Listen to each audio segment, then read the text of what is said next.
Okay, నేను first time చెప్తున్నా ఇట్లా. రేవంత్ ఉన్నాడు అని అంటే మీరే అని కూడా నేను ఫస్ట్ టైం చెప్తున్నా. ఆయన చంపించే ప్రయత్నం కూడా చాలా మంది, అది వద్దులే, అదంతా స్టోరీ అంతా వద్దు కానీ కాపాడినారు. నేను వదిలేసే, అదంతా కాదు. కానీ నాకు ఈడ చూస్తుంటే అంటే ఇప్పుడు జైపాల్ రెడ్డి ఫ్యామిలీ చాలా పెద్ద ఫ్యామిలీ అప్పటికే. వాళ్ళు ఇచ్చేందుకు రెడీగా లేకుండే వాళ్ళు. అప్పుడు వాళ్ళు బియ్యం ఇచ్చిన తమ్ముని బిడ్డనే కదా. అప్పుడు చాలా సంఘటనలు జరిగినాయి అవన్నీ. కానీ వాళ్ళు కూడా చాలా మంది వచ్చి నన్ను అడిగినారు, అరే నువ్వు ఎట్లా సపోర్ట్ చేసావు ఇవన్నీ. నేను చెప్పుకుంటూ పోతే అది వేరే ఉంటుంది. కానీ అంటే నేను అవి ఏంటంటే ఆ కులపోళ్ళు కూడా వాళ్ళకు స్థాయి అంతస్తులు అడ్డొచ్చినాయి అప్పుడు ఆ స్థాయిలో ఉండి.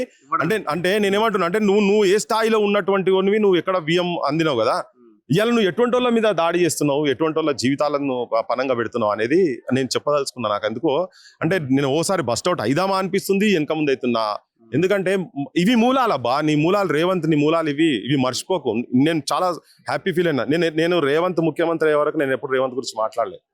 ముఖ్యమంత్రి అయిన తర్వాత కూడా 6 నెలల వరకు మాట్లాడలేదు. కానీ ఒక పిల్లగాడు ఫుడ్ పాయిజన్ అయి చచ్చిపోయినాడు, మాట్లాడిన అదే రోజు ఆ ఇన్సిడెంట్ తోటే నాకు మా SDF కు మాకు పంచాయతీ అయింది కూడా. ప్రశాంత్ అనే అబ్బాయి పోచంపల్లి దగ్గర జిబ్లాక్పల్లి ఊరు, అక్కడ నుంచి స్టార్ట్ అయింది. అరే ఇది వచ్చినాక ఆ పోలీసు ఇట్లా పట్టుకొని, ఏ బిడ్డ నువ్వు మాట్లాడతాను, అదేంది పోలీసు దాంట్లో వాళ్ళ అమ్మమ్మలు ఆయన వాళ్ళు వాళ్ళ అమ్మని తల్లి కాడికి వెళ్ళి అంబులెన్స్కి వెళ్ళి బయట నెట్టేసింది కదా.